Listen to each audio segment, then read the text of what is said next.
What's going on, peeps? Ryan Williams, AFC, back with another match reaction and a match preview. Of course, if you're new to the channel, please make sure you like, share, and subscribe. And I do apologize, folks. I didn't get to give you the match review of Arsenal drawing with Sheffield United at home. Very disappointed. Again, I keep having upload issues. I'm not sure, but guys, keep it locked here. The videos are going to keep coming. Of course, make sure you subscribe to Ryan as well.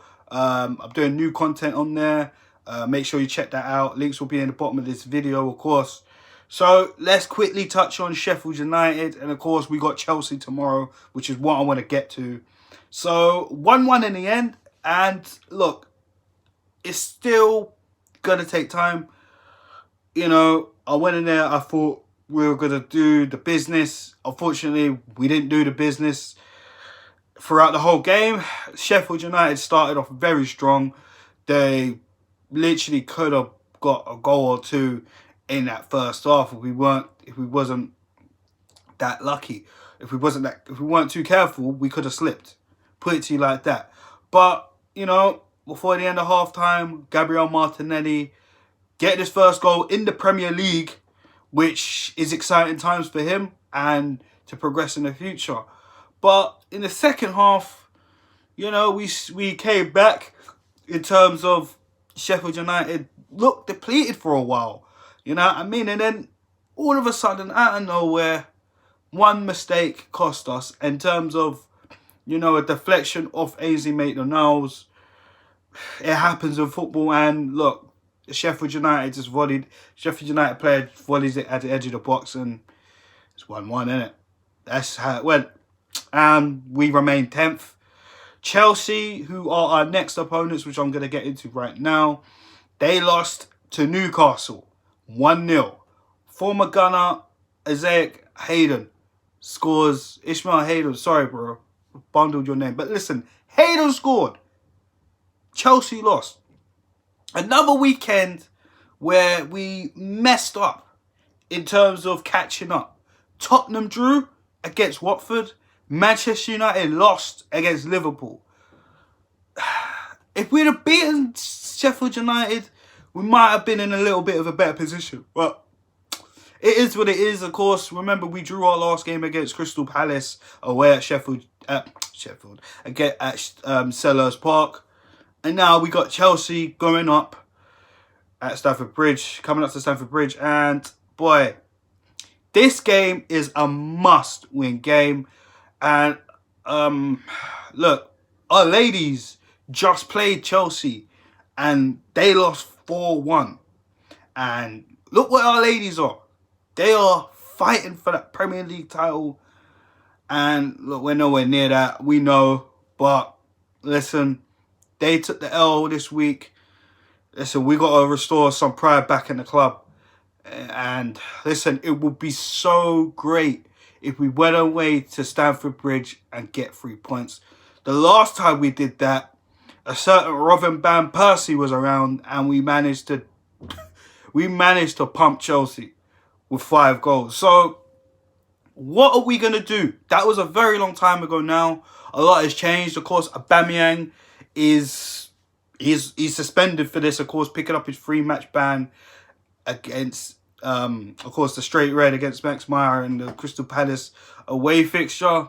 Lacazette has not been great. We have to be honest. As much as we all want Lacazette to come back to what he was doing before last season,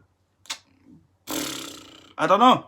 I don't know where his head out is right now, because confidence seems to be at an all-time low for Lacazette. But us fans on Twitter, on Instagram, like, we're not doing him any justice by cussing him, disrespecting him and that. We really need to be getting behind him. That's the situation, guys. So I feel, you know, we need to be backing him. And we know, talk about backing right now in the transfer window. What's the board doing? They're not backing Arteta right now. We ain't heard nothing, no signers, no nothing. Links with Kazawa. I'm losing pace here. I'm supposed to be talking about the Chelsea match. But, guys, we just need to get behind the team. We've had so much negativity for far too long. This season's been up and down. Unai Emery, Freddie Ljungberg, now Arteta's come and graced us and given us some life and some energy. And all we have to do as fans is back the team, back the manager. But the board need to back the manager in terms of signings this January, because we need some reinforcements. We already know the birthday boy today, Callum Chambers, is out for the rest of the season, and wish him a happy birthday. So what are we going to do? We ain't got no left back right now. We've been having Saka cover there because Kolasinac can't stay fit. Tierney's out until March. What are we going to do? What are we going to do? So going back to the Chelsea game, where we're 10th right now, and we're 10 points behind them right now. We need to be dragging that lead back. If we got any type of hope, we need to be trying to win every single game forward. We cannot afford to drop any more points. It's as simple as that, because if we drop any more points, you can even kiss Europa League goodbye. I'm telling you now. So enough with the negativity, guys. We really have to bite our nails and bite our fingers and try and be positive and push these players to the next level. This is all we can do for now. Until the board back Arteta and start bringing in some players, and then the players start stepping up themselves as well, then all we can do is wait and be positive. That's all we can do. We haven't lost a game yet. Fingers crossed, I'm touching wood right now. So fingers crossed we can go to Stamford Bridge and get the job done. Listen, Chelsea have been rocky. They haven't exactly been perfect this season. They're in a transitional period themselves under Frank Lampard. But look where they are right now compared to where we are. It's a shambles. So I'm going to get into my starting 11 and my scoreline prediction. So, of course, Leno's going to be in goal. Last weekend, the last fixture against Sheffield United, didn't really have a lot to do, but I mean, his goal, the goal that he conceded, I mean, it weren't so much his fault, but I will say this, that he needs to start seriously not reverting to playing the ball out the back. It's too many times, and don't get me wrong. Listen, if this is what Arteta wants, fine. And I said the same thing. And I'll go back to what I said a few months ago in my video. I said, if Leno continuously plays the ball out from the back, and there's not instructions from Mikel Arteta, then Leno needs to stop fucking doing that. It's as simple as that. Mix it up a bit. There was a lot of chances in the game last weekend, and you decided to go short. You could have went long. We had runners. We had Gabriel Martinelli. We got Nicolas Pepe, who had pace. We need to be using that. Saka, who's covering left back. We need to be using that. So, Eze Maitland-Niles, he's got a bit of pace. We need to be using that. It's as simple as that. So, Leno, you have to mix it up. Eze Maitland-Niles right back. He's been playing well. And look, he did get a deflection for the goal. It happens in football. I'm not really going to get at Eze Maitland-Niles because he's actually changed my tune about him in the last few weeks under Mikel Arteta. So, I ain't got nothing bad to say about him. So, Arteta there. I'm not sure about Socrates' fitness. Of course, he was pulled out of the game.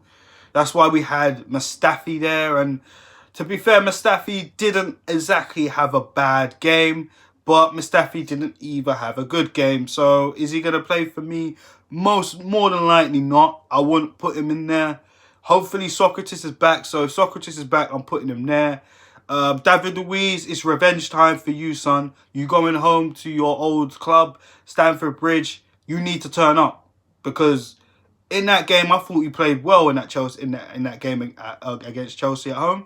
So hopefully in the away trip, you can come to your old stadium and let them be known what's going on now. So hopefully he can put in a better performance than the recent performances he's had in the past. But listen, he's been doing well since he's come in. I'm not going to crap on him. So yeah, David Luiz. Left back, I'm hoping Kolasinac is fit enough to play because we're going to need him. But if not, we're probably going to be seeing Bukayo Saka, who's done absolutely well there. For a man that's not in a natural position, again, like I was saying with AZ Maitland-Niles, under Mikel Arteta, it looks great. So, Saka, left back. Midfield, Xhaka, Torreira, must. Needs must, okay? There's nothing more to be said. I'm going to switch it up a bit. I'm not even going to put Ozil. I'm not even going to start Ozil. I'm going to put Dani Ceballos in there. Number 10, that's where he needs to be playing. Under Unai Emery, I was very, very, very critical of seeing Dani Ceballos playing in a holding mid position, which to me is totally wrong. The same reason why we've been seeing Torreira number 10 for majority of the season. Before Arteta came, even like Lumber moved him back a bit. Do you know what I'm saying? So as far as I'm concerned, Dani Ceballos should be playing there. He's more creative. He's more of a creative midfielder. Why is he playing holding midfield? We don't need that. It's just negative. So yeah, the forwards, Gabriel Martinelli deserves another start. It's as simple as that. He got his first goal in the Premier League. You see the energy in him. You see the fire and desire in his heart. You even see Aubameyang's tweet again after the Sheffield United game. He even said, you see the passion in him. It wasn't about the goal. You see the energy. That's what it's about. That's why I believe Gabriel Martinelli is going to be a big player for us in the future. If he keeps it up, keeps up the tempo and the momentum, yo, I'm telling you, we got a player on our hands, guys. We got a player on our hands. Up top, well, before we get up top, of course, because it is questionable, Nicolas Pepe gets a goal on the right. Listen, he needs to be putting in a little more effort. I've been very critical of him in the last few weeks. Don't get me wrong, I've seen a lot more progression in him, but there's times where I see him just do some careless and silly acts and just doing some skills all the time. Like, don't get me wrong, you could do skills in that, and there's nothing wrong with that.